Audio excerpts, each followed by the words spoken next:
I did the installation video of this $100 head unit that I got off Amazon, and I noticed a big problem which I believe that a lot of people who have this unit may also have encountered, and I found a solution, and today I'm going to show you how to work around it. So if you ever got it, I saw that a couple of people were also complaining about that. The head unit works very well, it works fine, except that when you turn on like the turn signal, it activates the reverse camera. So in this particular case, you can see the car is in park, but the turn signal has just activated the whole reverse trajectory, although you can't see anything because there's no power going to the reverse camera because the wiring is not to the turn signal. So it does that for both directions. Even when you turn on the hazard as well, it activates that, and then once you turn it off, it just takes a couple of seconds and then it goes back, which is an anomaly. And so I had to find a solution to that. And so I first of all sensed and guessed that it would be the CAN bus, because that is what controls all the information, the electrical signals that are sent. And so it was some way somehow misinterpreting the signal that it was receiving. I thought, well, since I already had like an Headunit CAN bus, let me just replace this with that one and then see.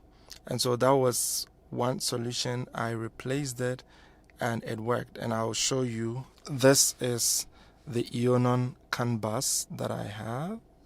I already had this line down so you can see how it is out, but the socket is the same as the one that comes with this head unit, although that CAN bus is much smaller. But yeah, so this is the Headunit CAN bus. If you have one of these, it will solve the problem. So I would switch and then to this one, and you see that the problem is gone.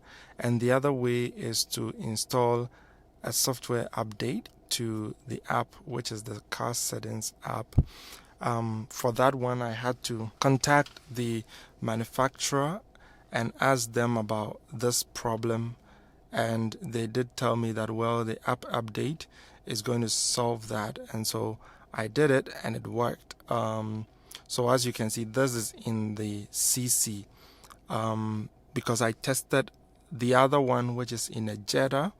I have the Jetta and I also have the CC, and I decided to install the same head unit in both of them. Initially I had the Headunit head unit in this CC, but over time I felt the performance was lagging, and it didn't have Android Auto and Apple CarPlay natively. So instead of upgrading to the newest Headunit head unit, I decided to test this $100 unit on Amazon and see if it works good. So this is the original CAN bus that came with the head unit that is installed. I just opened it up, disconnected that. It's just so small. It says raise here with some Chinese instruction, and that's like the back of it. So there's the original one, and this is the one from Headunit. So you can see that both of them lying in my hands. The Headunit CAN bus is much bigger than the original one that came with the system. Yeah, so I'll just replace this original one with the Headunit. This is the connection to the CAN bus, so I'll just put that in and then I'll show you that it works perfectly and doesn't trigger that whole thing, which will be one way to fix that. So let me just do that quickly. So this one, I have the Headunit CAN bus after replacing the factory one with the Headunit. Let's see. We turn it on, and you see when I show the turn signal, it doesn't trigger the reverse light. So there again, when I show it, it doesn't. Even when I turn this on, it doesn't trigger that. So that is one way you can solve it. However, when I put it in reverse, you would see that it triggers and the trajectory is working nicely. The only thing with that is when I put it in reverse, the trajectory isn't as responsive. Like, I have not turned the steer all the way, but the trajectory is showing all the way because it's not the actual canvas that came with the system. So it's something you need to deal with. Like, a slight turn in the steering wheel will make it look as if you've really turned the whole steer when you haven't done that. So if you're going to use a different canvas, that's one thing, the major drawback, but it's still better than having to deal with your turn signals doing that whole crappy thing. But the other way to solve this problem is to use the app update to update the app, which I got from the manufacturer.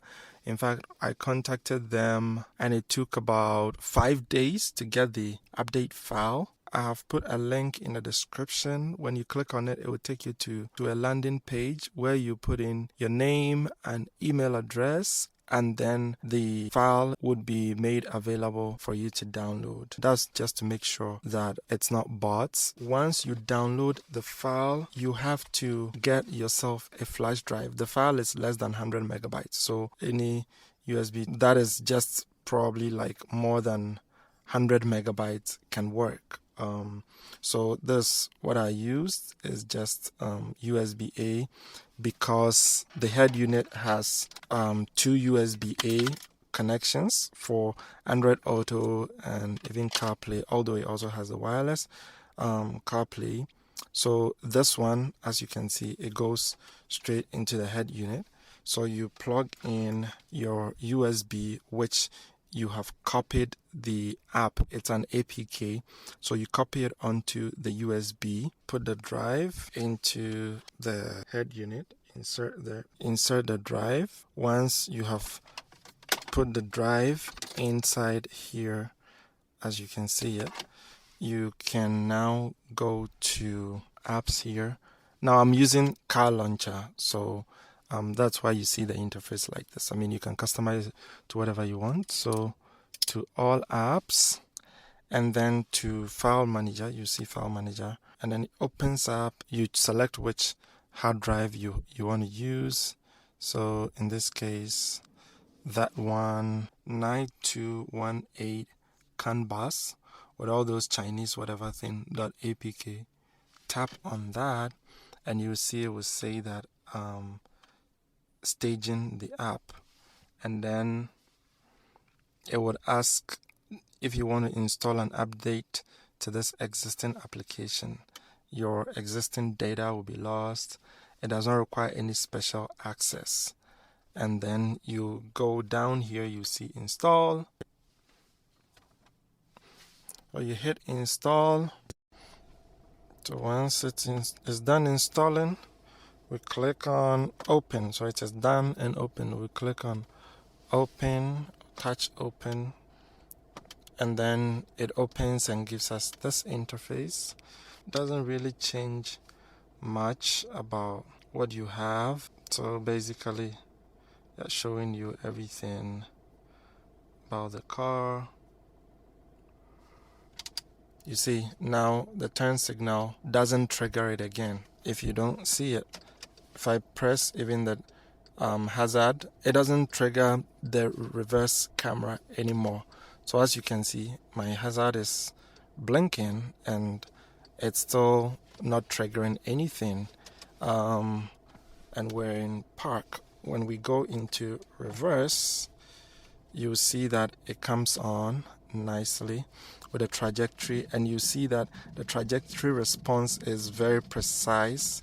It moves further, like unlike when I showed you with the Headunit head unit. Once you replace the CAN bus with that of the one in the Headunit, a slight touch to the steering wheel triggers like a complete turn in the trajectory, but now it's not like that. It follows precisely with the steering when you use the actual CAN bus that came with the system. So that's the advantage of just installing the software right rather than using a different CAN bus, which makes sense. So we're in reverse now and it's all working nicely. When we move back into Park, yes, we're back to our home screen, and now when I activate the turn signals, yeah, voila. So that is the solution. Just install the app, and when the app has been opened, touch on the open. Don't just touch done. When you touch done, it will not work. You have to open the app before it triggers whatever changes it needs to make to the system, in which case we have made that change easily, and it is done. So to get that app, it's free. Just click on the link in the description, and it will take you to the landing page where you put in your email and your name, and then you'll get access to the app and download it for free so that you can install it on your system to fix this problem. But I mean, aside this, I would be posting my review of the unit itself. Like I told you, I bought two of them, one in the CC, there is another in the Jetta, and they all work very well. I'll bring my review and show you around a few things and my honest thoughts on how the system has held up so far. And so let me know if you have questions or comments, and if you found value in this video, please give it a thumbs up and subscribe to this channel. Thank you for watching this video. I'll see you again in my next video.